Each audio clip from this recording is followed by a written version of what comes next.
আমরা এই নিবন্ধন সার্টিফিকেট সেটা আমরা আজকে গ্রহণ করেছি নির্বাচন কমিশন কর্তৃক।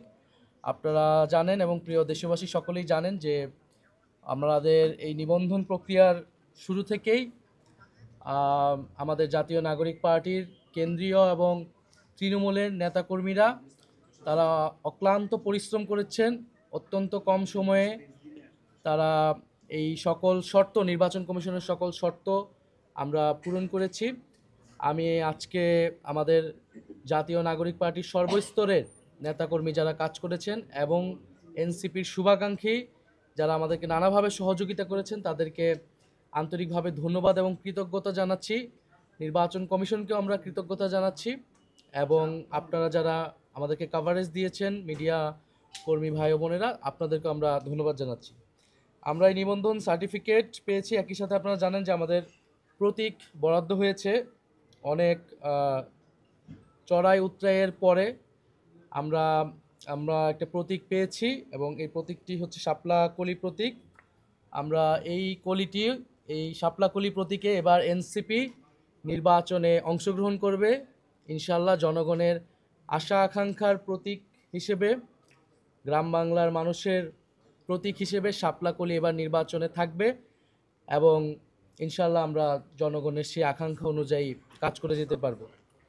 আমরা নির্বাচন কমিশনের সাথে আরও কয়েকটি বিষয়ে কথা বলেছি। বিশেষত এই নির্বাচন কমিশন সংস্কার প্রস্তাবনা অনুযায়ী আপনারা জানেন যে আরপিওতে পরিবর্তন এনেছে যে প্রত্যেকটা দল তাদের স্ব প্রতীকে নির্বাচনে অংশগ্রহণ করতে হবে এবং আমরা এনসিপির পক্ষ থেকে এই সংস্কার প্রস্তাবনাকে সাধুবাদ জানিয়েছি এবং আমরা মনে করেছি যে বাংলাদেশে বহুদলীয় গণতন্ত্রের চর্চার জন্য এই নিয়মটি প্রয়োজন। প্রত্যেকটা দলকে তার নিজস্ব প্রতীকে, নিজস্ব মার্কায়, নিজস্ব আদর্শে রাজনীতি করা উচিত। কোনো দলের সাথে জোট বা সমঝোতা হলেও তার প্রতীক আলাদা হওয়া উচিত। কিন্তু আমরা দেখে আসছি যে সরকারকে এবং নির্বাচন কমিশনকে এবং বিভিন্ন প্রতিষ্ঠানকে চাপ প্রয়োগ করা হয়েছে একটি দলের পক্ষ থেকে যাতে এই আইনটি, এই সংস্কার প্রস্তাবনাটি বাতিল করা হয় এবং যাতে জোটের সঙ্গীরা, অন্য দলের সঙ্গীরা এক মার্কায় নির্বাচন করতে পারে। আমরা এটার বিরোধিতা জানিয়েছি, এখনও জানাচ্ছি এবং আমরা গতকাল দেখেছি যে আদালতে এটা একটা রিটও হয়েছে সেই দলের জোট সঙ্গে আরেকটি দলের পক্ষ থেকে। আদালতকে যেহেতু রাজনৈতিক মাঠে এবং সরকারের কাছ থেকেও এটি আদায় করা সম্ভব হয়নি, এখন আদালতের মাধ্যমে আদালতকে ব্যবহার করে এই সংস্কার প্রস্তাবনাটি বাতিলের চেষ্টা করা হচ্ছে। আমরা নির্বাচন কমিশনকে বলেছি, প্রধান নির্বাচন কমিশনারকে বলেছি যাতে এই বিষয়ে নির্বাচন কমিশনের পক্ষ থেকেও স্ট্রং মেসেজ দেওয়া হয় এবং আইনগতভাবে যাতে তারা এই বিষয়টা ফাইট করে এবং সংস্কারের পক্ষে যাতে থাকে। এবং জাতীয় নাগরিক পার্টির পক্ষ থেকে আমরা আইনগতভাবে এই বিষয়ে, এই সংস্কারের পক্ষে কাজ করে যাব।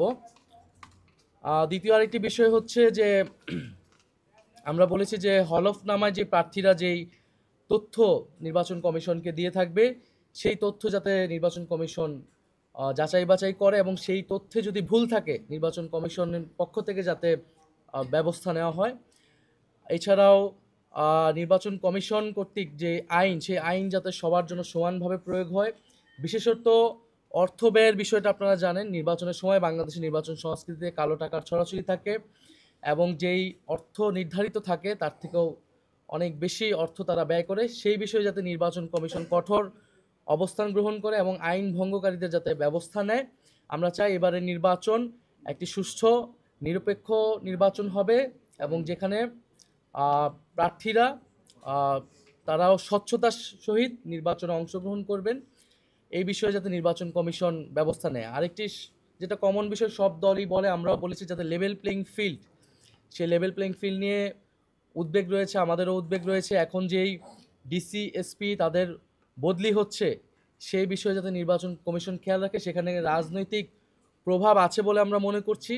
এ বিষয়ে নির্বাচন কমিশন যাতে ব্যবস্থা গ্রহণ করে এবং এখানে যাতে নিরপেক্ষ লোকরাই নিযুক্ত হয়, কারণ আমরা যদি রাজনৈতিক প্রভাব এই বদলিগুলোর ক্ষেত্রে, নিয়োগের ক্ষেত্রে থাকে তাহলে নির্বাচনে কিন্তু এটা প্রভাব বিস্তার করবে। এই বিষয়গুলো নিয়ে আমাদের এবং গণভোটের বিষয়ে আমাদের যে আলোচনা হয়েছে যে গণভোটের যে একটি প্রশ্ন এবং তার যে 4টি ভাগ এবং তার পক্ষে হ্যাঁ বা না ভোট এবং নির্বাচন কমিশন কর্তৃক কিছু অনুশীলন ভিত্তিক যে ভোটগুলো হচ্ছে সেক্ষেত্রে তারা বলেছেন যে এটাতে সময় বেশি লাগছে বা কম লাগছে, তারা পরীক্ষা নিরীক্ষা করছেন। আমরা বলেছি যাতে সঠিকভাবে প্রচার করা হয়, কারণ এটা যদি প্রথম থেকেই প্রচারণা না করা হয় তাহলে জনগণের কাছে কিন্তু এই তথ্যটি পৌঁছাবে না। এবং নির্বাচনে এই সময়টায় যে অপতথ্য, মিসইনফরমেশন, ডিসইনফরমেশন ক্যাম্পেইন হয়, সেক্ষেত্রে যাতে নির্বাচন কমিশন বিশেষ উদ্যোগ গ্রহণ করে। কারণ এবং বিশেষত আমাদের নারী প্রার্থী যারা হবে, নারীদের ক্ষেত্রে অনলাইন সাইবার বুলিং এই বিষয়ে যাতে নির্বাচন কমিশন বিশেষ ব্যবস্থা গ্রহণ করে।